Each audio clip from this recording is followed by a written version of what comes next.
Hello! Oh Hi, my! Chris. Such an honor. Oh no, the honor's on me. I've been so excited to do this live with Me you. too. And when I did start promoting that we were going on a live, we were flooded with questions. I think it's just a Oh, specialty that a lot of people have so many questions about. So, Dr. yeah. Ort, if you could first please introduce yourself to everyone. Yeah, awesome. So my name is Yirae Ort. I'm a facial cosmetic surgeon practicing in Bellevue, Washington, which is another city that's nearby Seattle. So I think a lot of people know Seattle, maybe not so much Bellevue, but yeah, I am practicing as a solo practitioner and doing mostly cosmetic facial surgeries. I do some reconstructive work as well. Such diverse work that you do, Doc. And a lot of Thank people who you. will watch this are students. So can you tell us your education journey, which I know is a very long one, that led you here to Yeah. this point now?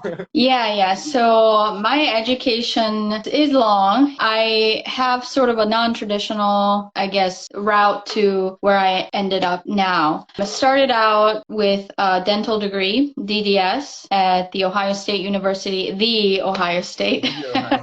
University, and then got my medical doctor degree, MD, at Case Western Reserve University in Cleveland, Ohio. And I did my residency at the University Hospital's Cleveland Medical Center, which is an affiliate hospital system with Case. Then I did a brief fellowship, like a half-year fellowship in University of Florida, Jacksonville, doing craniofacial surgery. And then I did another year of fellowship in cosmetic surgery, working just strictly the face and learning some liposuction and other things. So I stopped counting, I guess, how many years, but but yeah, that's how I ended up here. Wow. I just can't imagine you being in a certain point in that time when you were in dental school and when you're in medical school. I wonder if you were thinking, when is this gonna be over? I was very curious, what's your inspiration from going into the healthcare field? Whether it was dental surgery first and then medical school afterwards, was there any family or friends or any personal experiences that led you into medicine? Yeah, so I don't have any family members in medicine, but I had a personal experience where I volunteered at a clinic shadowing a maxillofacial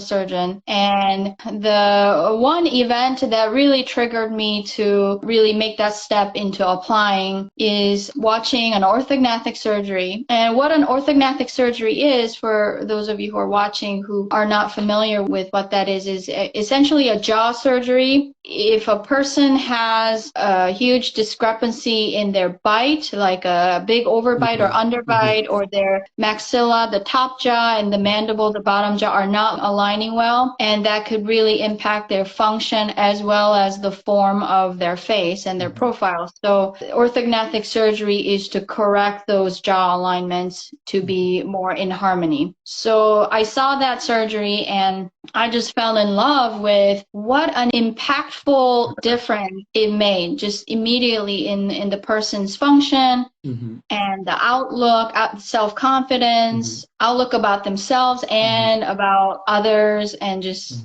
yeah. So that's probably the a single experience that really inspired me to go into healthcare. In order to, really do that surgery, I was researching and I was like, where do I start to get to be that surgeon who does that? I don't know about Europe or elsewhere, but in the US, the field of dentistry and oral maxillofacial surgeons are the experts in the orthognathic surgery. So you have to go through that training to really be one of the experts in that. So then I applied to dental school first. So I kind of knew from the very beginning where I wanted to be ultimately. So yeah. Wow. I'm so curious and very inspired at the same time of where you got the inspiration that, wow, this is a long road, but I will bite it. And I guess that experience was so impactful for you that here you are now, years later, right? Yeah, I think once I started school, it was never like, oh my gosh, when am I going to be done? I don't think there was one point in life in my education where I was really thinking about being done. I was very excited every single step of the way. And I mean, there were hard times and, good days and bad days. But if I have to go back, I think I'd do it all over again. Wow. Yeah. And that leads on to my question, actually. And you basically answered answer this is, despite how long and arduous this road, dentistry and then medicine, where you are now that you are practicing for years now and helping people change lives, do you have any regrets at all throughout all of this? Regrets about my education or? Yeah, or like all the parties you missed, all the hangouts you couldn't go to, Oh, all the studying that you have done. Is it yeah. worth it at the end? Yeah, it was worth it. Yeah, I mean, I do have regrets in certain aspects of my life. I think in any successful career, or if you talk to somebody who is really passionate and dedicated about something, they have to make some sacrifices in other areas. For me, yeah, I miss some social life and also having a little child. I always have this like mom guilt of not doing more Yeah, for my child. yeah. Yeah, so there's some regret in that regard, but I just try my best. Yeah, and you're doing Yeah, great, Doc. And yeah. that being said, what is the number one tip you would have for a student who wants to reach the point where you are, whether it's dentistry or medicine or specifically maxillofacial surgery? Work hard, and I know that's like a very, very general statement, but what I mean by work hard is don't ever think that you know enough. Always be present to be wanting to learn more and the last person to leave, and just showing that effort in everything that you do, I think will get you far. And because the higher we go in our professional setting, it's more about who you know and the connections that you make than your test score, right? Test score is good in the undergrad and the entrance exam. But the higher you go, you have to show your good work ethic, attitude, and then you make good connections from your mentors, and that's how you really go far. So that's one advice I have. And like you said, you already had this in mind that you want to do that maxillofacial surgery. And can you tell us what is the road after medical school?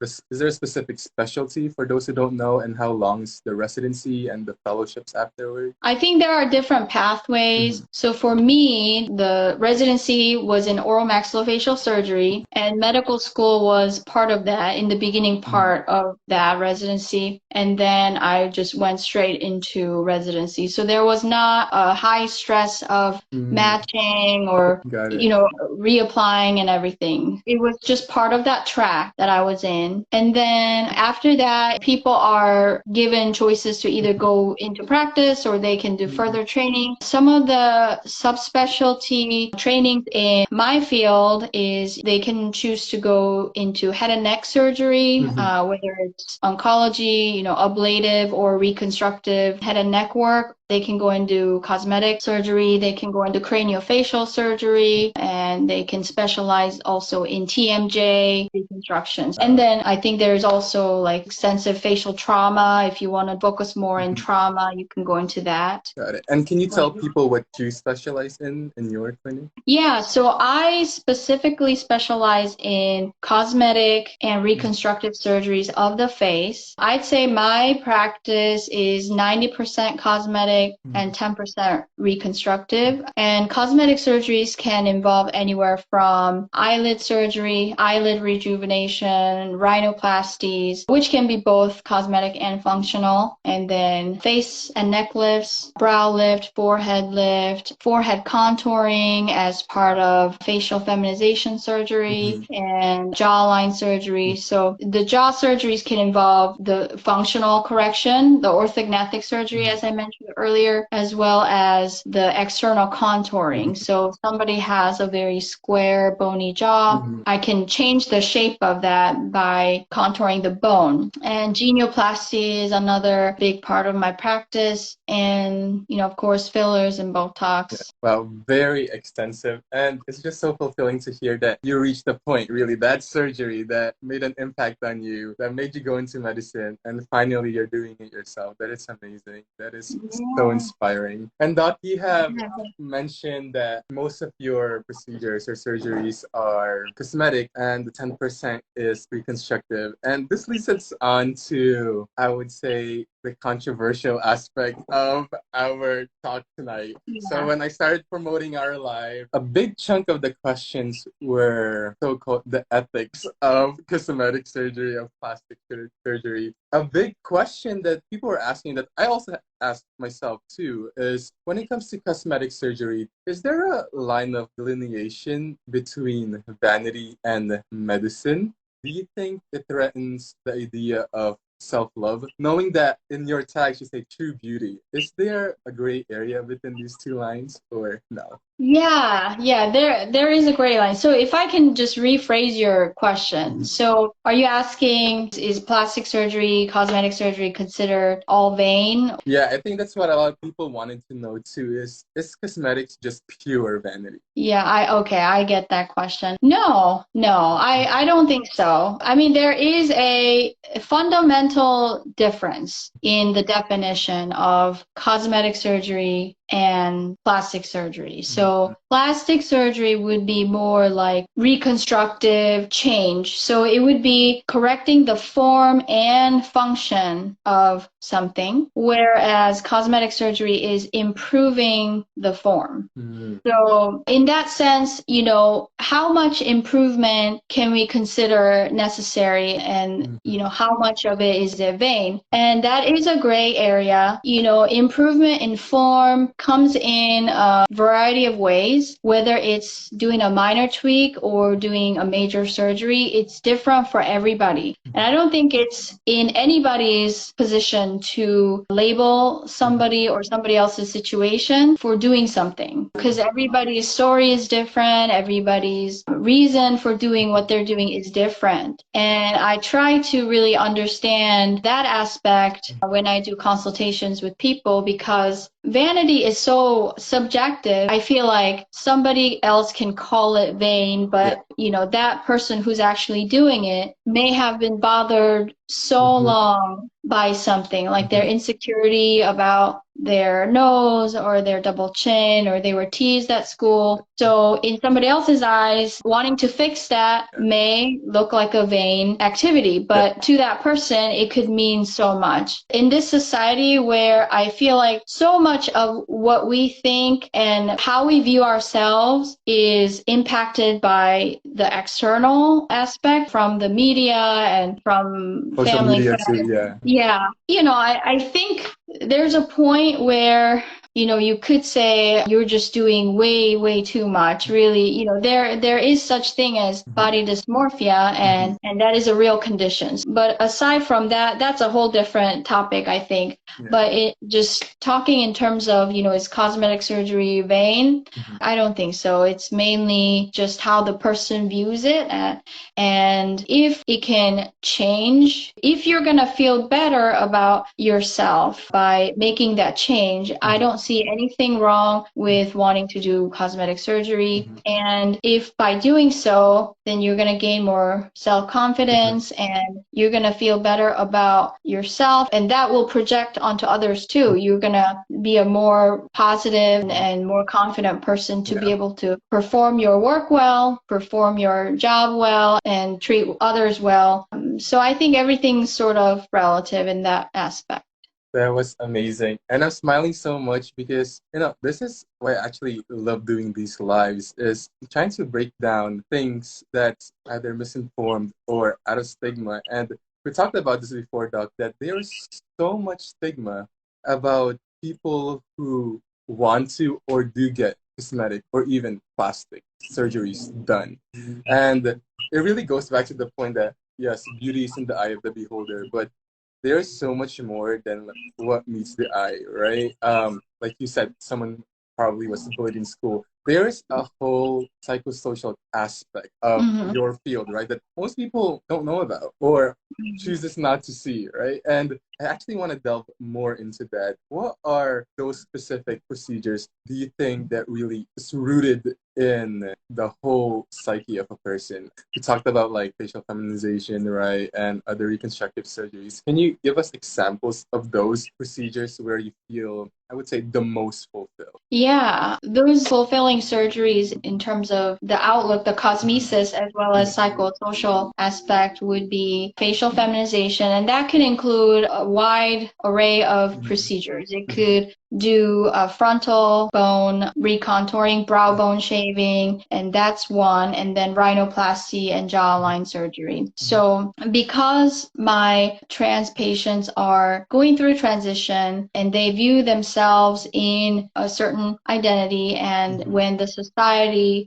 puts a label or restriction on in certain things, then, I think that can be really damaging to somebody, even though they're going through the hormonal treatments and other medical treatments. There's limitations as to how much those hormones can and change somebody's appearance. For instance, male to female face transition, their voice might get softer and then, might not have as much hair, but then the facial skeleton will not necessarily change. So that's where I really find things fulfilling to help those patients to achieve a more feminine look, the feminine face that they are desiring. So that's one of the most gratifying surgeries. And then other things would be rhinoplasty, that really helps somebody to feel more confident about their whole face. And also, if there's functional aspect involved in it, that really improves the quality of someone's life. Yeah, because I think also people tend to forget that there's conditions or whatnot that either people are born into or happens to them that changes the function, right? Like someone is in a motor vehicle accident, or people with sleep apnea, which I read your paper about it. So yeah, like you said, Doc, great and amazing work that you do for these people. And one of the biggest questions actually were, is there such thing as a good and bad candidate for cosmetic or even facial plastic surgery? When is the time that reject a person's request? How do you know that it's something that you really need to do versus it's body dysmorphia, as you were mentioning? Yeah, so in cases where I decline to help them, for the lack of better words, is when if first of all, if I honestly feel like I cannot help them in the scope of my practice, within my skill level and within my training and my experience, if I feel that I am not comfortable or confident, then I would rather give them the honesty so that they can seek a better surgeon. So that would be one scenario. And then the other scenario would be if the patient has some unrealistic expectations. For example, bringing in a lot of pictures of like Instagram photos of, photoshopped, snatched jawlines, like look gorgeous. Those models look perfect. And, a lot of it is, I'm sure, surgery and lighting and makeup and Photoshop. So exactly. So if that's like their inspiration, that's fine. That's understandable and that's practicable. But if somebody's wanting, like, I want to look exactly like this, then I'm not sure if I can deliver that. And I don't think I can meet that expectation. So in that case, I would decline. And then another potential red flag might be if a patient this is like a revision surgery consultation, and the patient had a very bad experience in the past, which I do truly, feel for them and have sympathy. I sympathize with their unfavorable experience with the previous surgeon. But if they are flat out labeling the surgeon to be, oh, that surgeon botched me, or like, rather than talking about the experience, if they're labeling the surgeon, then that gives me a little bit of hesitation, because I don't know the story, of course, and I truly feel for the patient's disappointment. But at the same time, by labeling somebody so quick and sort of extreme like that, makes me wonder, okay, what if I don't deliver the perfect job? Then, am I going to disappoint them this much too? Yeah, those are things that I guess I look out for. Yeah. Speaking of that, like, let's say someone comes in and wanting to do rhinoplasty. Do we go on for it right away, or do you also seek like other alternatives first? Like, I know how they do fillers now to improve nasal contour. When is cosmetic surgery always the first option? Versus like trying non-surgical. Yeah. There are different indications. Yeah, fillers are great. I love fillers and Botox or neurotoxins. I offer them in my practice as well. I try to factor in a variety of things. So the indication, first of all, are different. So for example, for a nose, what case can a nose be improved by just fillers versus an actual surgery is that if it's a hump, filler can be a great option by filling the space, the depression above the hump and below the hump. You can create a smoother profile and, camouflage that hump. And similarly, some fillers can be added at the tip of the nose to define the tip and lift the tip. But, filler won't completely address some of the other concerns, such as a crooked nose. I don't think filler will really help that much. Wide alar base, if somebody has a wide nose and their specific goal is to narrow the base, then filler is just not in one of the options of what they can do. So yeah, there are different indications. And also I take into consideration of whether they really want a permanent change or they're just exploring the idea of I want to look better, but I don't know if I'm ready for a permanent change versus trying something. So in those patients, then I may offer filler or Botox to introduce them, so to speak. And as the surgeon, I can imagine the pressure, I guess, of during the consultation of people, like you said, with either realistic or unrealistic expectations. How do you prepare these patients to talk about, oh, this is your ideal, this might be the actual thing, or the risks involved with surgeries? Yeah. I mean, I talk about risks, benefits, alternatives, and limitations in every single consultation. I think those are very important and real topics that should be discussed, no matter how small a procedure might be.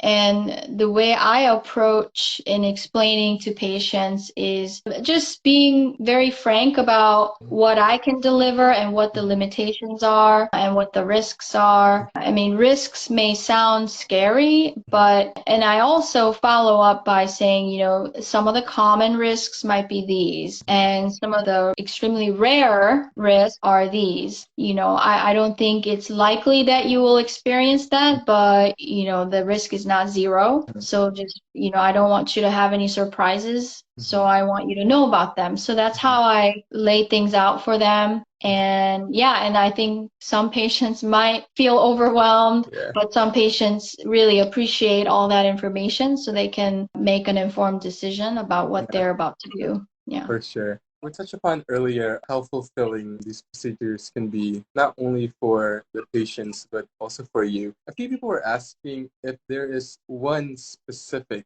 procedure or a patient that comes to your mind that has impacted you so much, whether it's the results or their story or whatnot. Obviously, no names involved or whatever, but can you think of that one procedure or that one patient? Probably a lot. Yeah, I think there were a lot of patients who have impacted me. Yeah, and I think as much as I try not to, as doctors, we are always taught to never be emotionally invested in patients, which part of it is true because I think if you're too invested, then you can't perform the job well. Like you have to sort of separate that to be able to professionally deliver your job. But at the end of the day, I always think about all my patients. I think about, like how I wonder how they're doing, or, last time I saw this patient, she was, really concerned about such and such, and I really wonder how that's going. So I really can't think of any like one particular patients that impacted me because I think there are a lot. Yeah. But And yeah, sorry, I don't have a good answer. And how does the follow-up work, Doc? Because I know, like for like dermatologists, like most of their patients are lifetime, right? They just keep coming back, follow-ups. Is that also how it is for cosmetic surgery? Is there a set time when the follow-up ends, or how does that work? So routine follow-up, I think, is about a year for me. And that doesn't mean that it stops at a year, really. But if things are stable after a year, likely they're gonna, remain happy and stable. Of course, my line of communication is open with all my patients all the time. So if there's any concerns or questions that develop after that, then I'm open and they're free to reach me. So the patients, it's not like they're dismissed or anything. It's, they're always within my patient care. But I'd say routine follow-ups are about a year, year and a half. Yeah. Got it. And I'm curious as to how COVID changed your practice or how it changed your work. My friend told me earlier, oh, can you ask if the rates of rhinoplasties went up during the pandemic? Because, everyone's in the mask, they can stay at home, people can work at home. Is that what happened? Is that for real? So that it's hard for me to say because, I mean, yes, I think so, but I don't know for sure because I have not been in practice for 10 years before this to really have a good database of statistics. But yeah, before the pandemic versus now, I'd say now I'm like a lot busier. Yeah. And I think part of it is the mask, patients wanting to take advantage of this time to recover from home or recover under the mask, and also the Zoom and the FaceTiming. I know. Yeah, I can just imagine. And again, Doc, our talk about all this whole stigma thing is so eye-opening, and it's so encouraging that there are doctors like you, that there are surgeons like you who really do care about their patients. There were some assumptions in my messages of plastic surgery, cosmetic surgery, and assumptions or misconceptions like, oh, the whole field of plastic and cosmetic surgery just preys upon people's insecurities, or it's really all about the glitz and glamour. But thank you for showing us that there's so much more to the field than just that, right? There's really the whole psychosocial aspect. So thank you for being that vessel of word for us, and you really solidified why I do this. Yeah, my pleasure. And I think that in extreme cases, there are good and bad in every field. And I think some of the bad few press in the past may have given that impression to some people. But really, in the end, we're all healthcare professionals. We make an oath to do no harm and help patients. So whether it's helping them physically to restore their function or restore their form or to improve what they have if they want, it's all about helping the patients achieve the goals that they're looking for. So yeah, I hope that clarifies some misconceptions. For sure. And we also got specific questions, if that's okay with you. Some people ask about facial asymmetry. Seems to be a running theme in the messages. And their question is, how do you go fixing that? Is it a jaw deviation? Is it muscle? What is facial asymmetry, and how would you go about fixing that up? Yeah, that's a really good question. It could be everything. It could be bone, it can be muscle, it can be fat, it can be skin. So all the layers that are involved in the face, it could have some level of asymmetry. So what really determines when I should intervene to fix it? First of all, if the patient notices the asymmetry and seeks my advice for it, and then of course during consultation we talk about it. If it's a very noticeable discrepancy, then I tell them it's worthwhile to look into it further by either getting a CT scan of their face, CT facial bones to look at their skeleton. And then sometimes if it feels like soft tissue difference, then either a CT with contrast or an MRI can be done. There are options to correct that. If it's a very, very minor asymmetry, and by that I mean like couple millimeters of one cheek being like flatter or whatnot. And I tell patients, realistically, it may be difficult to completely correct it. No matter what the cause is, whether it's bone or soft tissue, if it's such a small difference, by trying to intervene and correct it, that may invite room for more asymmetry elsewhere. Got it. So I tell them practicably what is possible and what is not realistic. But yeah, I think CT facial bones is always a good place to start if I suspect any skeletal asymmetry. And that can be congenital, or that can be like trauma they had in the past as a child, a baby or child. If they have an impact in their TMJ or like their chin or something, and then they have like a damaged cartilage and their growth plate is damaged. So one side may not develop as much as the other side, which can then later develop into a larger asymmetry as their skeleton grows larger. Got it. So that's for those who ask for asymmetry. And then a very big topic, liposuction. How does it really work? Is it permanent? How much fat can be removed? And when do you do this as opposed to like, you know how they have those things in the spas and clinics, the non-surgical sculpting devices, or cool sculpting light and stuff like that? I'd say in my hands, liposuction works the best.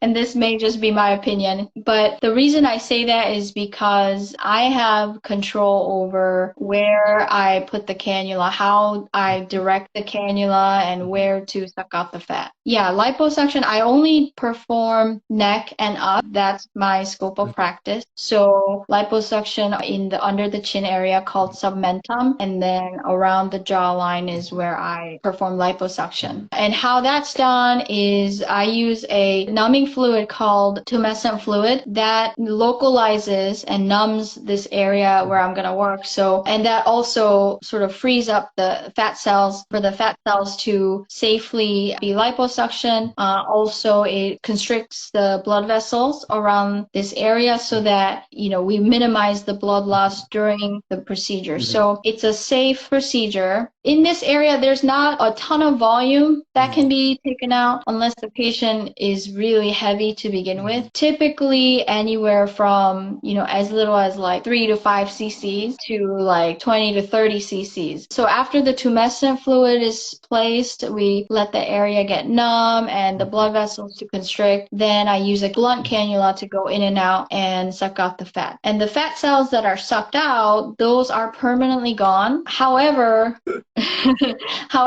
I cannot and I do not remove all the fat cells in the neck. You have to have a healthy layer of fat remaining between the skin and the muscle of the neck. Safety-wise, you have to. So there's still some fat cells that are left in there, but you know, much less in number. If a person gains weight, let's say after the liposuction, what could happen is that the remaining fat cells may grow in size before they grow in numbers. Still, even if they gain weight, I think it's still going to be less than pre-surgery amount of fat. Amazing. And I'm just imagining in my mind the greatness in your anatomy skills right now of trying to maneuver all of this and insert the cannula and this and that. It's amazing. Doc, your brain is out of this world.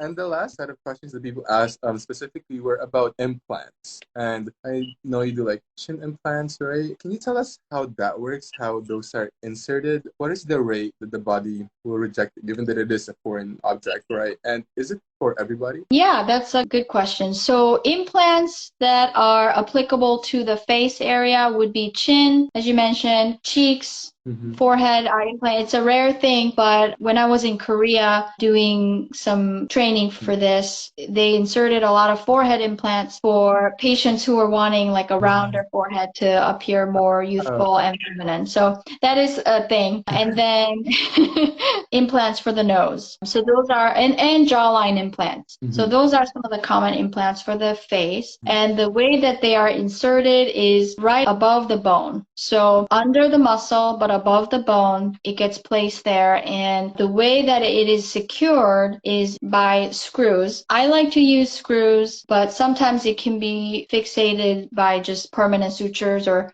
some other sutures. I think different surgeons have different techniques, and I have done it both ways. But yeah, they get fixated right up against the bone so they don't move. Any foreign body, implant in our body, your body will form a capsule, whether it's a thin capsule or thick and hard capsule, it will form a capsule. Capsular formation is a natural healing process. Now, when that can be a problem is if the capsule gets really thick and hard and painful, such as in breast implants. People get capsular contraction when the capsules get thick and hard and cause some kind of deformity or pain in their breast. In the face, the capsular contraction is very rare just because the implants are fixed against the bone, so they don't really move. Unlike the breast implants, they move around as the person moves. So rejection is really rare, I would say, unless there is some kind of a infection.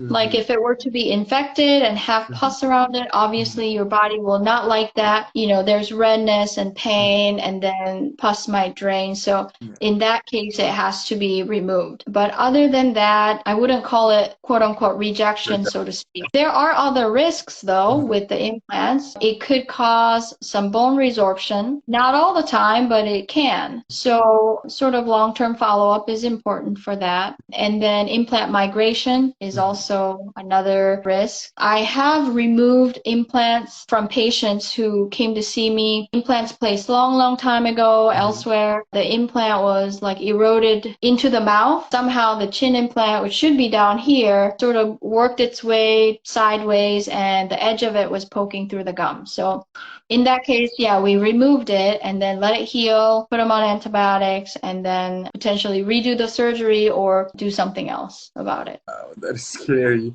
I'm actually curious of nasal implants. When would that be done as opposed to like rhinoplasty? Yeah, nasal implants are a good option for patients who are wanting augmentation of their nose. So if they want their bridge of the nose to be higher, project out further, then implant can be an option.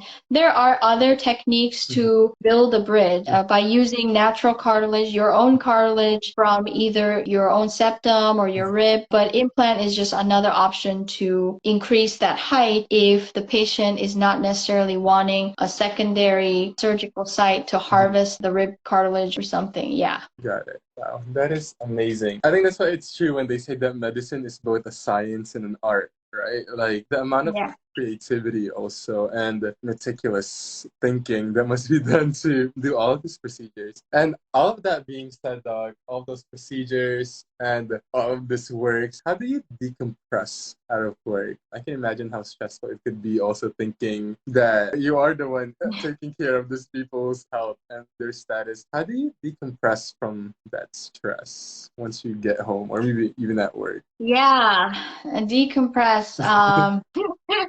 Do you, doc? That's hard. That's hard. I think it's hard for me because I am so like integrated into my patient care. I don't know. If I work in a hospital, maybe you're done with your shift and then you're done. Yeah. And then the on-call doc will take care of, get a sign out. But for me, I'm like on for my patients 24/7. So yeah, sometimes it's hard to decompress. Yeah. Yeah. I think just spending time with my child is a form of decompression. Yeah.